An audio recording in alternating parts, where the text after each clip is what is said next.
The wind really seems to be picking up. I'd say there's a storm coming. I'm a bit worried. Gon should come home early on a day like this. Oh, he's probably having too much fun. I think he feels his father's presence when he's out there in the wild. I know, but he promised me that he'd come back before dark. I don't want Gon to become the kind of person who doesn't keep his word. He should know better. You don't have to be so worried. He knows how to take care of himself. But he's only a boy. He's not even 10 years old yet. What if something happens?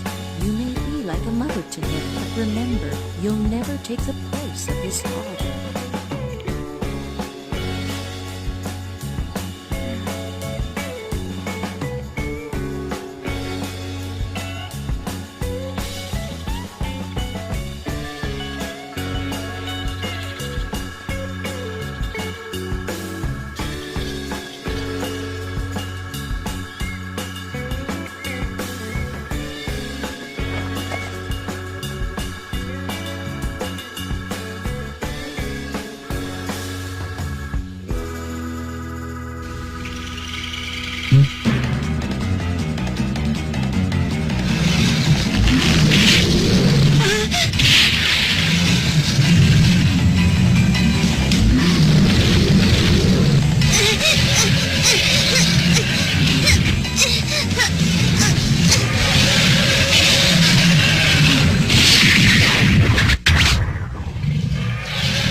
Patawad. Kailangan kong gawin to bago ka makapanakit ng tao.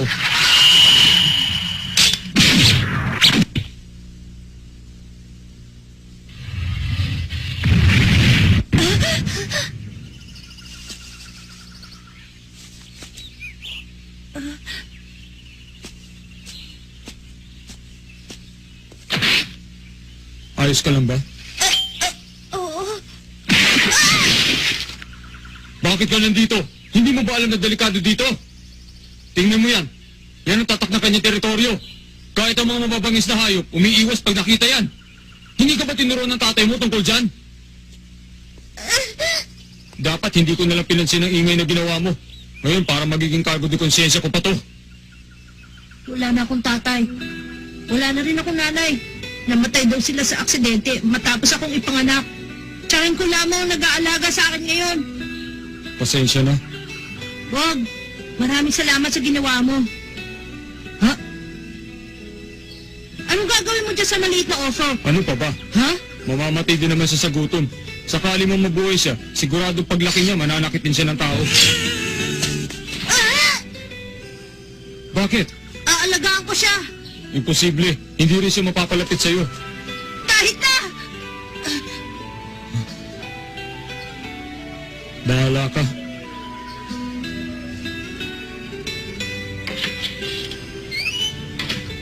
Gon! Bakit ka ginabi? Hindi ba't Patawad. Tita Mito. Gon? Anong nangyari? Bakit may sugat ka?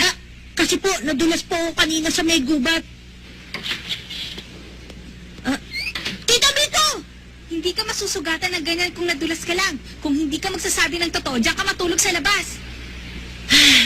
Tama ka, Tita Mito. Nagsinungaling ako. Patawad! Kanina, noong nangangaso po ako, ay nakakita ako ng babying oso. Nung uhulihin ko na siya, kinalmot niya ako, kaya ako nasugatan. O sige, makakapasok ka na.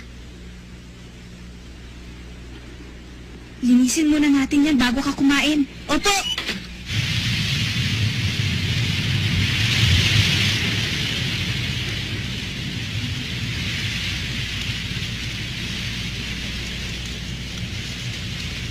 Bata, hanggang kailan ka titigil dito?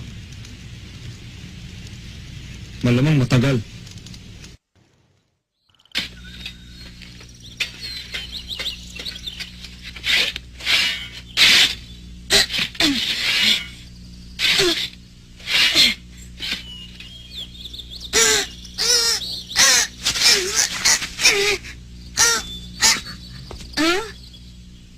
Kailangan mo palakasan ang pagtutulak.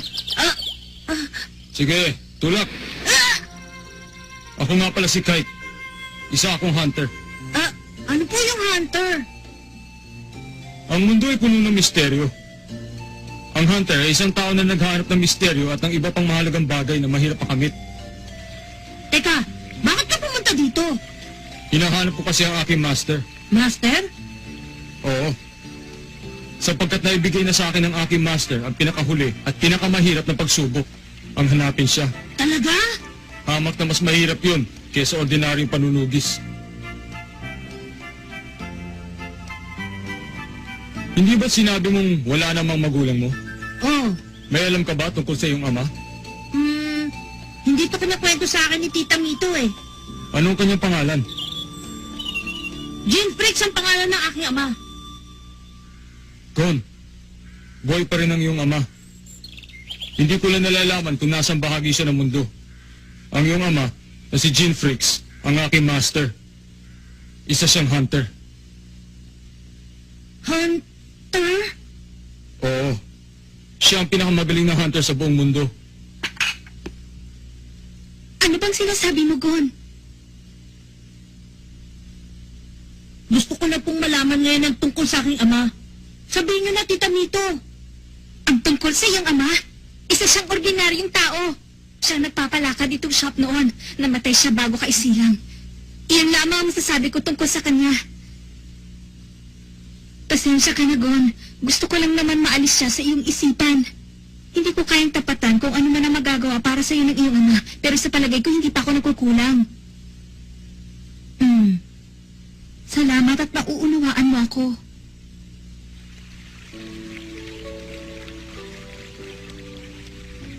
Bakit kaya nagsisinungaling sa akin si Tita Mito? Pero, kung buhay talaga ang aking ama, bakit hindi niya ako binibisita? Siguro nga talagang pinabayaan na niya ako.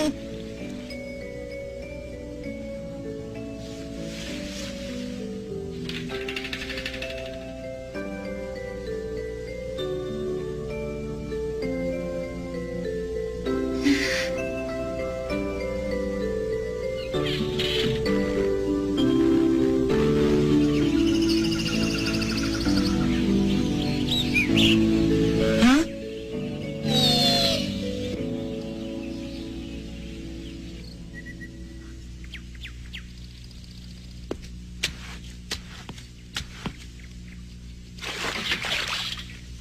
Hindi pa po bukas ang shop.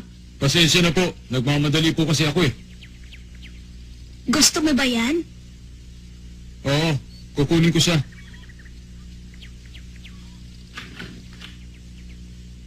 Mama, tatawag kung nahuli ako. Last sikon. Naku, meron ka pa ng customer. Pasensya, hindi kita napansin. Ayos lang. Kung tutuusin, ako dapat ang humingi ng tawad eh.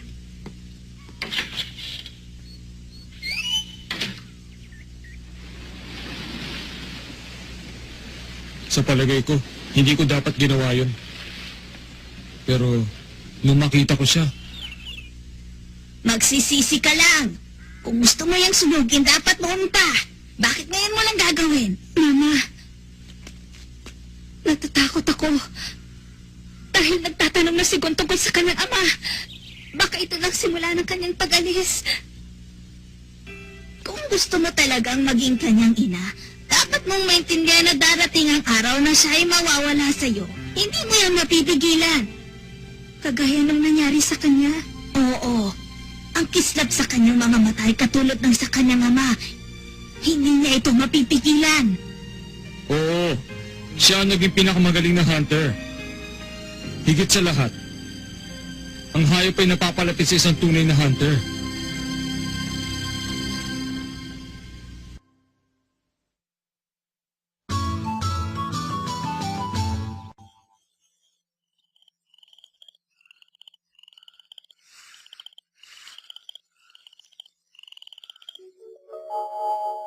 Pag umabot ka na sa 12 taon, maaari ka nang kumuha ng hunter test. Bahala ka na kung anong gagawin mo bago dumating yun. Yun ay application card sa Hunter Test. Tita, susubukan ko ang hunter test. Pero bakit? Dahil alam ko na po ang lahat. Alam ko buhay pa ang aking ama. At siya isang hunter. Gusto ko maging isang hunter at mahanap ang aking ama. Sana'y maintindihan niyo ako. Makalipas ang panahon, inaasahan ko ng pagkakataong ito. Matagal ko nang alam na sasabihin niya sa iyo yan balang araw. Tita! Hindi! Hindi ka magiging hunter! Mito, intindihin mo sana siya. Mayroon lamang akong kondisyon.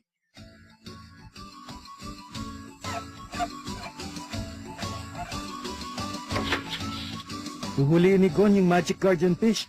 Oo, sa loob ng 1 linggo. Ewan ko lang kung mahuhuli niya yung isda. Malabo. Balita ko masyadong malaki yung isdang yun. Kahit 5 tao, mahihirapan dun eh. Kung hindi niya magagawa yan, hindi niya makakayanang maging isang hunter.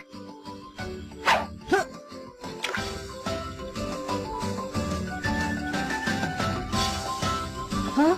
Ah! Ah! Ah! Ayan na! Huli ka! Ah! Ah! Ah! Ah!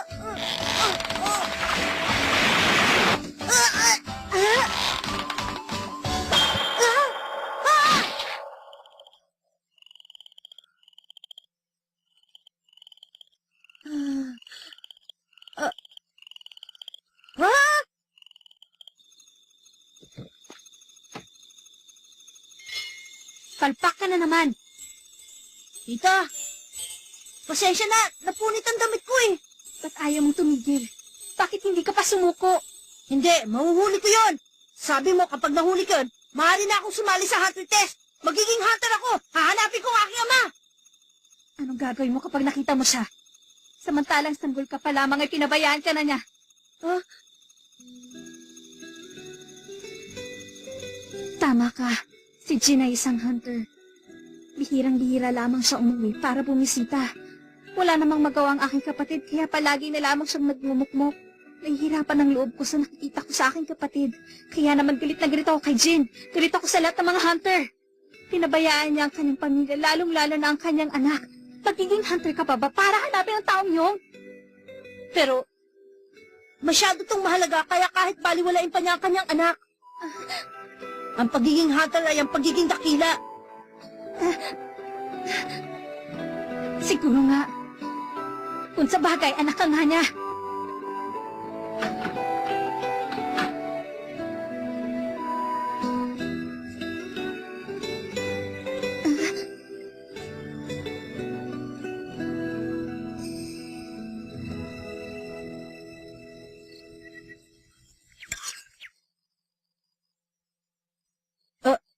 Nasaan po si tita? Ngayon ang huling araw ng inyong usapan. Bilisan mo ng pagkain.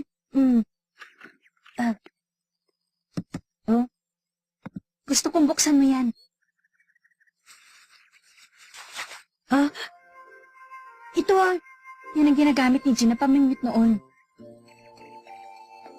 Kapag hindi mo pa yun nahuli gamit yan.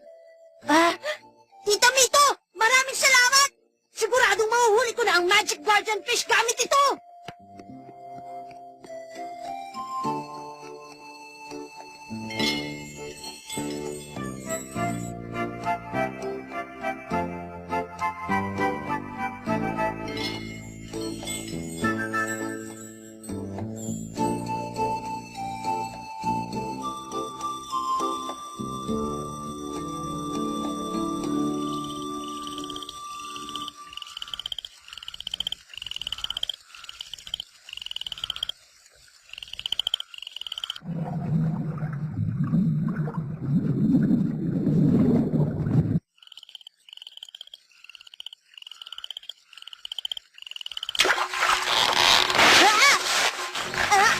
Baba! Huli ka!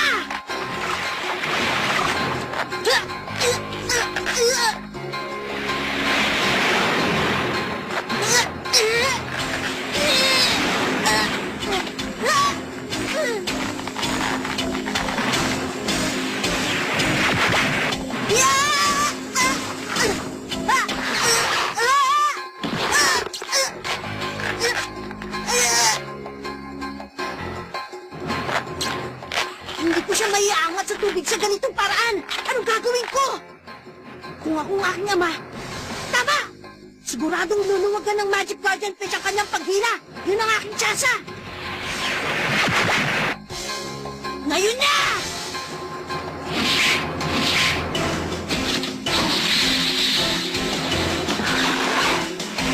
Ah!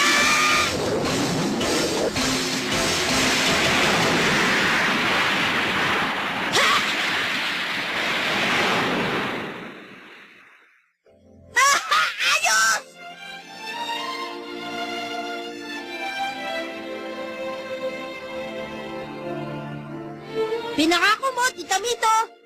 Ngayon ay maaari ko nang subukan ng hunter test.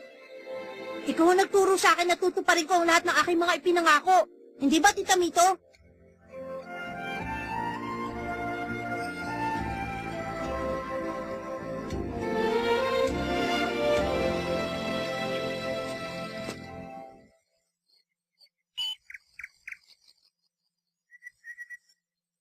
Gawin mo ang gusto mo. Salamat po!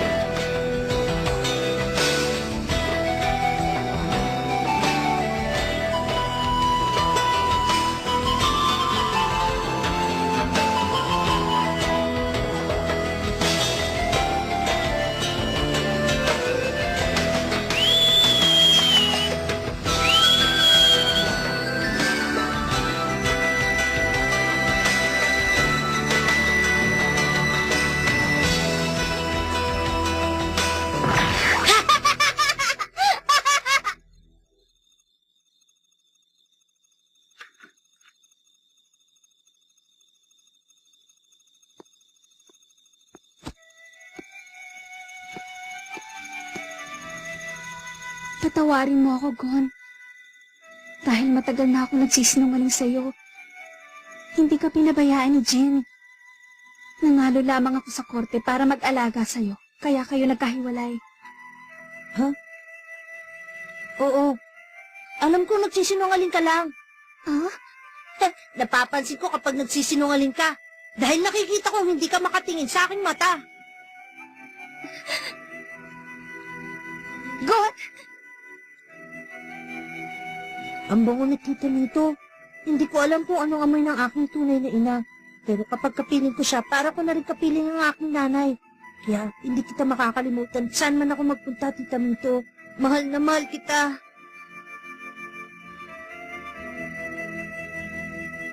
Ang huling pagsubok ay hanapin siya. Yun ang pinakamatagal at pinakamahirap gawin. Sapagkat siya ang pinakamagaling na hunter.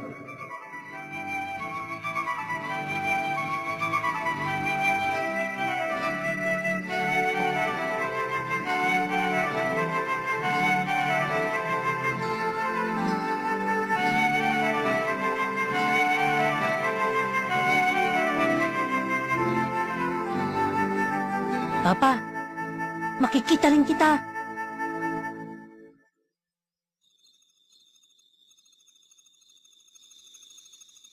Ito pa. Hina ka naman eh.